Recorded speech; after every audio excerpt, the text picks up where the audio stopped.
Welcome back, you guys. I'm Tassie, and for my ghostly update vlog here, honestly, I've been dreading it because it brings up bad memories for me.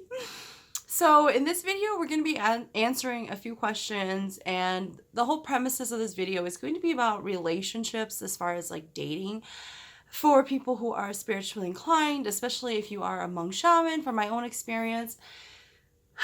So I'm really dreading this video. Take it with a grain of salt, you guys. It is my own experience. Not everybody is as crazy as I am. But I'm going to be sharing with you guys. I'm going to answer some questions, and then I'm going to share with you guys my experience with dating after I was no longer a practicing shaman and how terrible it all was. So a few of the questions I've gotten, one of them is basically, are people who are spiritually inclined luckier in certain parts of their life? Like love, relationships, career, and money, and all that stuff. Yes. However, that doesn't apply just to spiritually inclined people. In general, certain individuals are luckier at certain things. And the same thing could be said about certain people's personalities. Some people, they only open up when they're around people they really know, they really trust, they really like. A lot of people are like that. Other people, they shut down a lot depending on who they're around, the environment that they're in.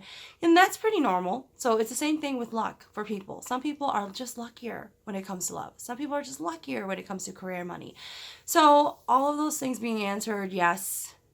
People who have certain abilities, especially if their abilities are similar to my own, you can enter the spirit world and do whatever you want. Like I do know shamans who are like me, and they really hope and pray for certain things to happen in their life. And yeah, they will go into the spirit world and they will do things. They will do little rituals and pray and ask and see if it'll happen.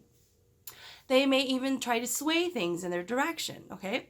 For myself, though, I don't do that only because I don't really care that much. Like, for example, I'm a goal setter, so I always set goals for myself. And as I'm setting it and I'm thinking about how I'm going to achieve these goals and why are they important goals to myself, my guides will tell me the approximate time frame of when it's going to happen, when it's going to come to pass, when I'm going to accomplish them. So there is that, but I don't like sit and pray. Maybe because it's not something that's super big, like a big deal, I guess. Like as far as like getting a job, like I will work hard to see, but the thing is I'll look for other things than what normal people might look for because I'm looking to see if I'm going to be happy. So what I always ask for is that I'm just happy. Like just if I'm going to pray anything about a job or anything, I will just pray that it's really what will make me happy and it's actually good for me, because there have been job opportunities in the past that, yeah, they would have paid me a lot, but I would have been miserable. So I don't want that for myself. I don't want to go in an environment where I'm absolutely miserable. So, things like that. But yeah, I'm not going to sit there and like force something to happen. And I will say for myself, I know I am very, very fortunate when it comes to love in life and a career. I'm also very fortunate. But again, some people will actually take action on it if they have the ability to. Now, for people who are wondering if you are going to be a practicing monk shaman, or it's set sometime in the future, especially if you're single and you're just wondering about like dating and all that stuff. Some people wonder if they should date somebody now and then raise their shrine down the line, or raise their shrine first and then date somebody. So that's really going to depend on yourself. Everybody will have their own string of events. For myself, I put down my shrine. And when I was a practicing shaman, my guides kept telling me a certain type of man was going to come into my life in 3 to 4 years, and they were going to be the one for me. And they kept telling me this story of this individual. They kept explaining all these things about this person, that they're going to be like this and like that, and that person is going to be the one for me in this lifetime. So, I didn't think much of it. I put my shrine down. I was sick and tired of the life I had. And it was nothing what I wanted. I had the houses, I had the picket fence, I didn't care for it. So I sold my house and I went to go live with my brother. And when I was living with my brother, I was 27 at the time. I didn't drink. So my brother, he introduced me to alcohol. And he would always party with me so that I would know my limits and how much I should drink, and getting to know what kind of alcohol I like. We would go to a lot of different restaurants and we would order all these different types of drinks and we would just try all these drinks. And so it was just getting me, like, getting my feet wet. He was introducing me to a lot of other single individuals who, because at 27 years old, and my brother was telling me this, and my brother is a couple years older than me, and he went through a huge partying phase. He's dated a lot. He's had a lot of experience. So I really took his consideration into mind when I was going into this experience. So when I put my shrine out, I wanted to be reborn as a normal person. I wanted to live a normal life, what everybody else went through. It's a hot mess. So going into this, I didn't tell anybody that I was a practicing shaman. The only people who knew were very, very close individuals to me. So my brother was introducing me to a lot of people, and he was telling me, especially in the monk community, people our age, because we don't have any children, he was like, everybody's going to have children already, or they're all going to be married, and we just have the last of the pickings, basically. And then he was introducing me to online dating. And I didn't know anything about online dating. I didn't know about apps, and he had to explain them. He had to help me set up a profile. Like, we went the whole 9 yards together. Like, when I went on dates, I would always have to tell him where I was going and who I was meeting up with. So just to make sure I was safe. And my brother, he's this amazing, I have the best older brother, you guys.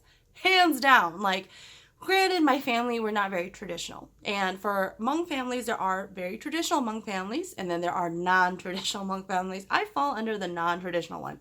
You know, I was raised in the suburbs. When I went to high school, I finally started making Hmong friends. And so, speaking Hmong in general, I struggle with it because I mostly learned how to speak Hmong as a kid.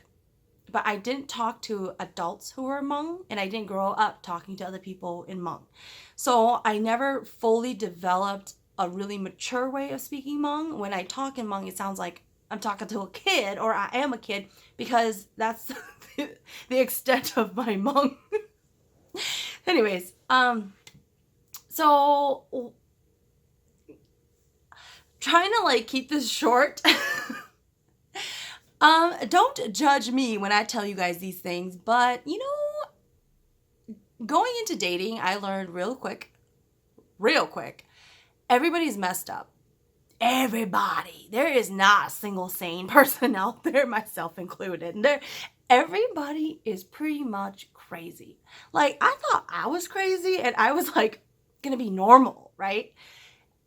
And then I'm sipping on my drink and everybody's like flipping crazy. Like, they need actual professional help.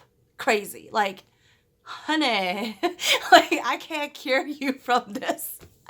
So my experience with dating, because I'm very fortunate at it, you know, it was just hard still. Like, none of the guys I dated, I never told them I was a shaman. And remember, in the back of my head, I'm like, well, there's supposed to be this guy who's coming, but I didn't really believe in it. I just dated anyways, trying to see how things are like. And I went into it completely optimistic. I don't go into relationships being serious. I am here to have fun. We are going to have fun together. And if it leads to something serious, it will. But I'm not going to go into this relationship and we are super serious. We've been together for 20 years now. Like, some people do that. So, and I'm just going to throw this out there in case anybody's wondering. Hmong guys don't hit on me. All right, I take that back. Hmong guys only hit on me when they're drunk. And I have a lot of friends, a lot of guy friends. And they would introduce me to their friends. And their friends, without a doubt, always hit on me when they're drunk. And you know, I think my personality is a little aggressive and out there. So I think a lot of times for the Hmong guys who I've encountered, I'm not saying this is true for all Hmong guys, they would tend to almost like, they didn't know how to react to me. And I'm just a normal girl, you know, but because I'm a little manly, and they were like, I've had so many guys who would tell me like, you are so cool. Like, you're so chill. And I'm like, am I supposed to be something else? Like, But they don't know how to hit on me. And so they will do it when they're drunk. And I don't take it seriously when someone's drunk. When I'm drunk, I know exactly what I'm doing. I know exactly what I'm saying. I know exactly what's going on. I have amazing memory. But that's not true for everybody. But then, like, guys will always hit on me when they're drunk, among guys. And then when they're sober, like, I don't bring it up again because I'm not trying to embarrass them. And, I'm just like, even when we are drunk, I'm just like laughing and I'm telling them, like, I'll like, "Buh," like, you've had too much to drink, like, that's right. I call guys "buh." Like, "Buh" is actually a term Hmong guys use to each other, like, friend or cousin or something like that. It's like a term like that. But I'm like always partying with a bunch of guys and I'm like the only girl.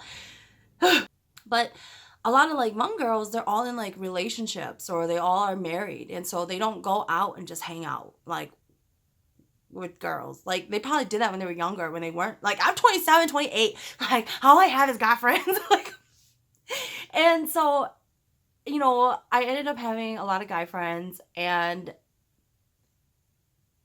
even that was weird. Like, I kid you guys not, one time I asked my guy friends, how do I tell this guy I don't want to see him anymore? And they were like telling me a whole love letter and a whole like story of what to write, exactly how to word it so that I don't hurt them.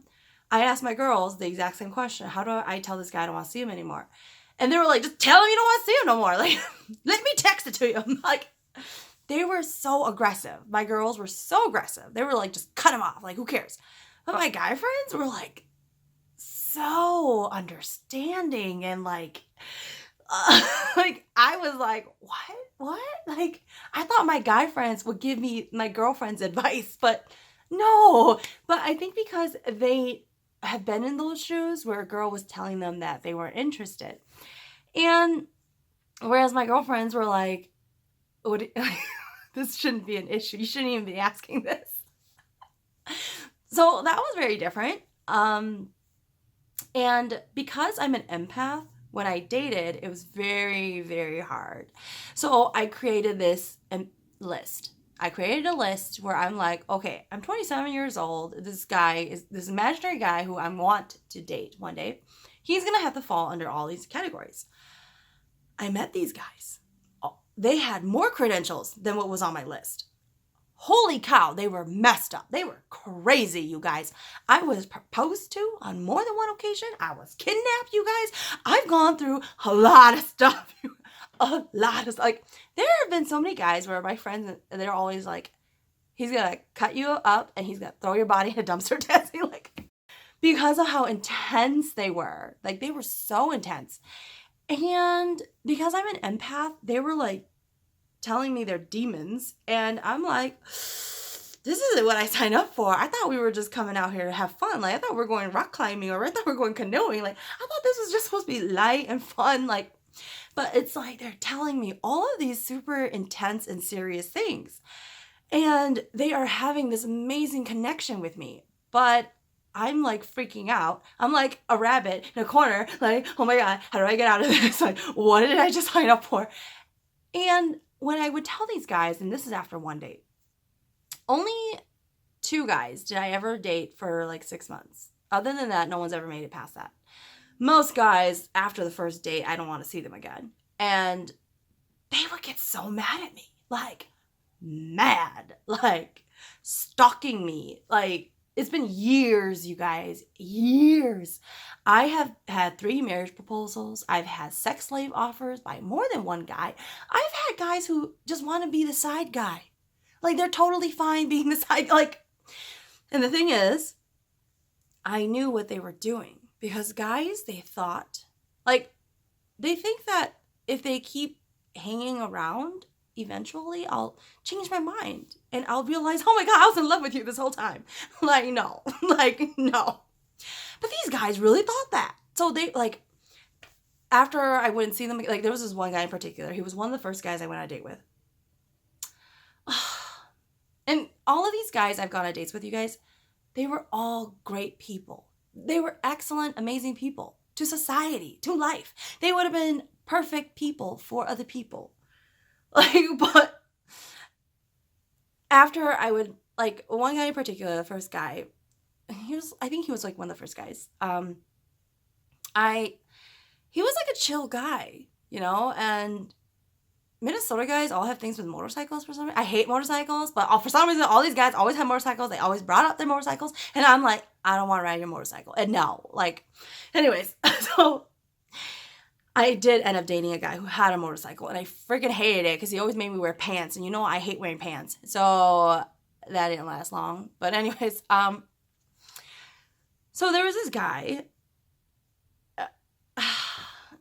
And I have this problem with dating guys, my type, just so you know. They're kind of like the crazy guys. They are like they'll start a fight kind of guys. They are Marine trained. They are, some of them will be blue collar, but I tend to date a lot of like guys who are really good at fighting. They know their way around weapons and guns, and they are super like arrogant and cocky and very aggressive types of men, but they melt like butter in these palms. Okay, like those are the kind of guys I tend to date. So everybody always thought like these kind of guys were like gonna kill me one day. Anyways, so you know, this guy, I knew the moment he fell in love with me. And this was like this was our second or third date. No, it was our second date. And it was really weird when I found out that I knew he was in love with me because I was wearing his shoes and we were outside having a drink. It was like a little deck area.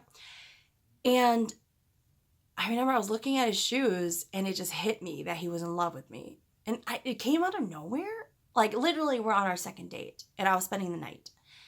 And he said to me that I could have his bottom drawer if I wanted, or his top drawer, you know, like if I wanted to put some of my stuff there.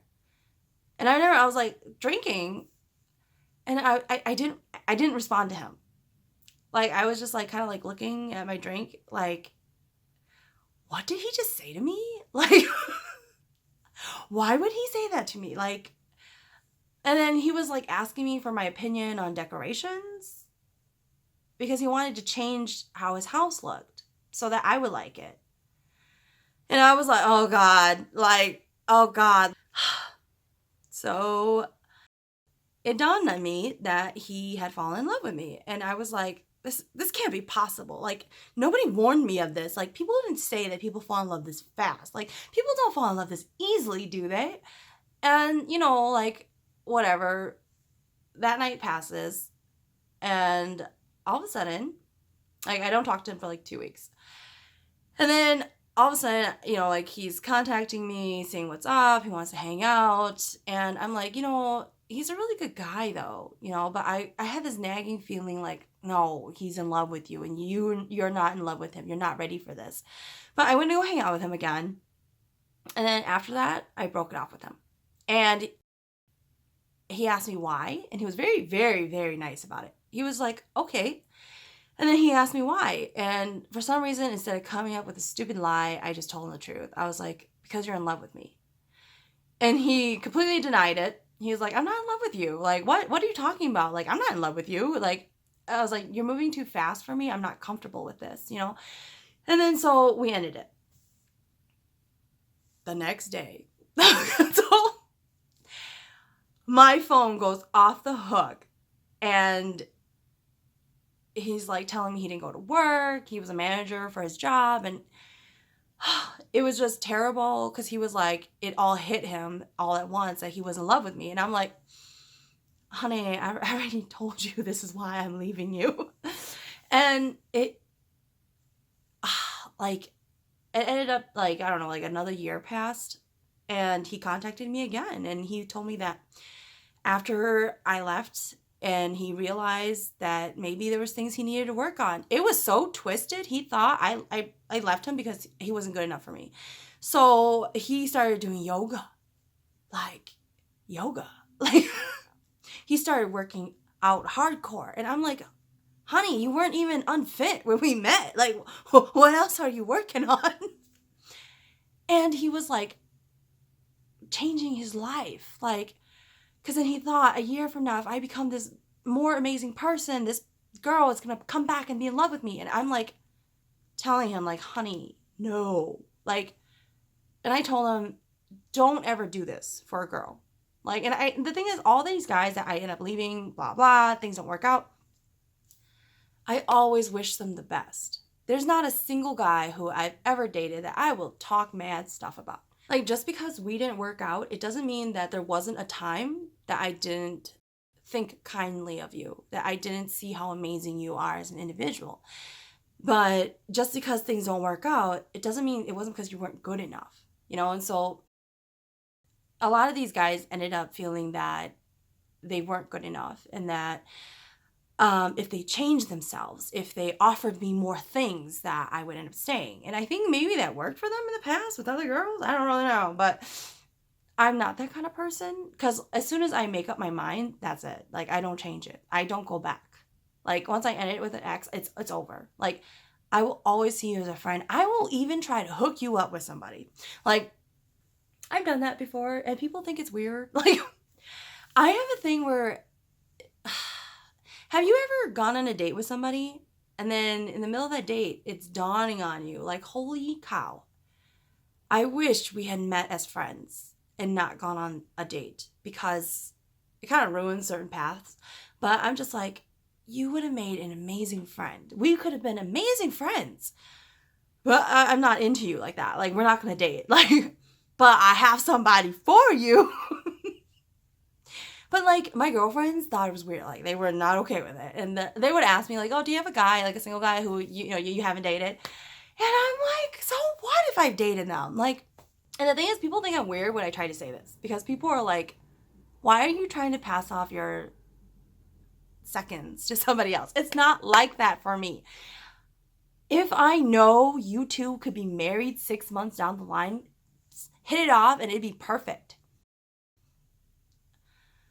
But people have a problem with the fact that I dated somebody, and then they won't see that guy. And I'm just like, dude, he's like an amazing guy though. He's flipping amazing. Like, and they're like, well, why didn't you date him? I was like, because I'm crazy. Like, I need somebody who's crazier than that guy. That guy's too normal for me. And then they're like, well, no, like, because then they remember when I was dating that guy, I was telling them, like, oh my God, he's freaking crazy. Like, he's like in love with me. And one of the guys got really mad too when I brought it up. They were like, what? So I'm not good enough for you? So you're going to pass me up to your friend? It's not like that. Get over that part. Think of just you meeting this other person who y'all could have been married. Like, perfect.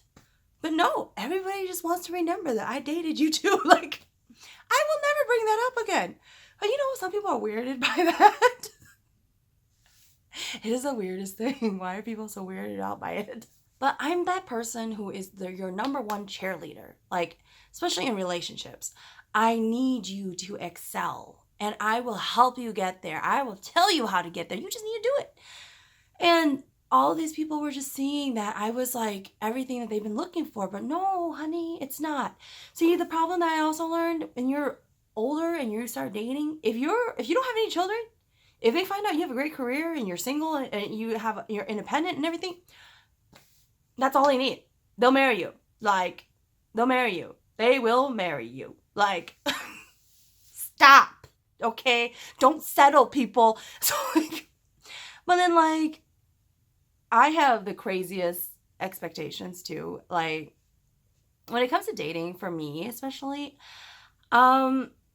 you know, the whole list thing, that went out the window. That didn't work out at all. Everybody who exceeded my list were super crazy. Like, I was like, man, this list it did nothing for me. Like, it didn't narrow down anything.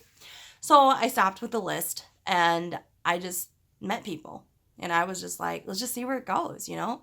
But the number one thing that a lot of guys have all said about me after we've broken up, and I don't really know why they say this, but they always say, I don't let anybody in. Where are you trying to go? Like, where else? What else is there? But for some reason, guys, they feel like I don't let them in. like, I've always kept them at a distance from my real life. And I'm like, what real life? This is okay. I've never told guys, though, that I was a shaman, that I had these other special abilities. So maybe they were picking up on something. And I'm like, I'm not going to tell you anyway, so it doesn't matter. But only 2 guys have ever met my family. And it was only because I was doing a big party, and it kind of looked stupid if I didn't invite my boyfriend, even though I didn't want them to meet my family. But also, when things get really serious in relationships, I tend to run, because that's not what I signed up for. Until I feel ready, then it's okay. But I'm not ready. And I will start freaking out, and then I'll look for a reason to run, and I'll run. I'll just do it. So, I'm pretty crazy. Like, I told you guys, everybody is crazy, myself included. And then, all of a sudden, after a terrible ex who was, he spent several years in Afghanistan. He was a sniper. And I have a problem with guys with the jawline. I always go for guys who have this amazing jawline, super wide shoulders, and this thin waist with the V. And if anybody knows what the V is, if you're old enough to know what the V is, you'll understand. So I have a problem with guys like that. This guy was phenomenal. He would have made so many women happy. So many women happy. Holy cow. But he was so, like, you can't be too mush. Okay, like, you know how I talked about the guys who melt in my palm? If you're just like putty, you're just like dripping through my fingers now. It's just like, no, honey, this ain't gonna work out. But he was a phenomenal guy. Absolutely. And when we broke up and we traded stuff, I'm never going to be that bitter, angry person. I want you to be happy. That is the end goal. Even if it doesn't include me, especially if it doesn't include me, I still want you to be happy. And he was so mad when God, did I break it up by text? Okay, I don't even know. Okay, we were only dating for like 6 months, you guys. But he was, I don't know, like, he still tries to contact me to this day, but everybody thought for sure he was going to cut me up. Like, my brother wanted to be there to do the exchange. And I'm like, no, it's fine. He's not like that. And my brother's like, no, he's crazy. It was totally fine. And I was really nice to him. I gave him a hug. I asked if he's been doing okay, and I wished him the best. And then after that, for some reason, he thought, like, we were going to get back together, so he kept trying to contact me. And I'm like, no, honey, it's over. Don't do this again. I can't break your heart again. And then I stopped dating because I was so sick and tired of that terrible feeling. I don't know if you've ever dated somebody and you just know, like, oh my God, I have to tell this person I'm not interested in them anymore. Like, it's always fun. It's always easy starting it off, right? But then when you know, and for me especially, when I can see that timeline, I can see what it's supposed to be like, and that this isn't going to work out, it sucks. And my friends are always like, how do you get all these guys to fall in love with you, Tassie? Like, what are you doing? And I'm like, I'm mean. I'm really mean to these guys. Because I'm not somebody who, okay, people who don't know who they are, they try to mold themselves to be what the other person wants. I don't do that. I don't play that. I am me. Don't you even think. Like, if a guy even mentions about something that they want me to change, I will cut you. I will cut you. Okay, like, I just don't do that because I'm so old. I've made it so far in my life. My success and everything, I did it on my own. I don't need you. You are an accessory to my life. You don't make my life. No. You need to make my life better. If you don't make my life better, why are you even here? Like, I didn't need you from the beginning. So that was the storyline. And people do have that need to change themselves so that they are liked. But Don't do that, you guys. Just be your wholesome self. Okay? If you have friends, if you have people who like you, then you really are doing something right. Okay? You don't need to change anything about you so that a guy or a girl will like you. It doesn't matter. Because at the end of the day, it could still all go downhill. And did you lose yourself in the relationship? That's always very important to ask yourself. Don't lose yourself in a relationship, especially if you become somebody who's not even you. Because the only person who's going to suffer at the end is you. So, cut it out. Like, and I am that strict to my friends because my friends are always like telling me about their woes. And I'm always like, if you're thirsty, do you ask for water? If you're hungry, do you ask for food? And they're like, yeah. And I'm like, why can't you tell somebody to stop doing something if you don't like it? And then just leave the relationship if it can't be changed. Like, when people allow somebody to talk down to them, to threaten them in any way, even if it's not a physical threat, it could be a mental threat, like, at all. Like, how do you put up with it? How do you go through life and do that? Like, I just don't understand it. So I'm very passionate when it comes to fighting for the underdog, in case you haven't noticed. So anyways, after all of that insane, God, unholy time, I went through a lot, you guys. I went through tons of breakups, and none of it was really, it wasn't like somebody was cheating on one another. It was all, and that was the hard part. I think because with cheating, it's easier. It's easier. It's like an excuse, But when everything seems so perfect, it's hard to explain why it doesn't work for you. And fast forward, 3 years later, 3 to 4 years later, was it 4 years? I was 29. Was I 29? Yeah, I think I was 29 when I met my boyfriend now. I met him. I met the guy that my guides were telling me about. And this is after my one crazy ex. I had a lot of them. After a crazy ex, I stopped dating. Because I was like, okay, I don't think this is for me. Because I was tired of being the bad guy. The one who's always leaving. Because the one who leaves a relationship is always the bad guy. Always. But they don't understand what that person had to go through to get there. It's not easy telling somebody you don't like them. Okay, it's kind of easier for me, but it's hard dealing with the aftermath of the other person. It's so much easier if the guy just yells, if he just says, screw you too, and leaves. Like, I would be like, yes. I never get that guy though. I get the crying guy, the stalking guy, the guy who's, no, you're ruining my life. We are meant to be together guy, okay? How can there be so many of those guys? But there is. And then I met my guy now. So I stopped dating. And I was at the Chatterbox in Minneapolis. And if anybody's ever been to the Chatterbox, it's no longer there. But it used to be those type of bars where it's like a board game and video game type of bar. And there's couches and old school type of video game systems. And they don't have a full bar. It's just wine or bottled beer. And the chemistry, it was so intense. And his green eyes just pierced your soul. I was like, oh my God. He was everything that my guides had told me about. Everything. The intensity. He is well-traveled. He speaks other languages. He is into politics. He's trained by the Green Berets. He was this fantastic guy. And man, do we go to war at times.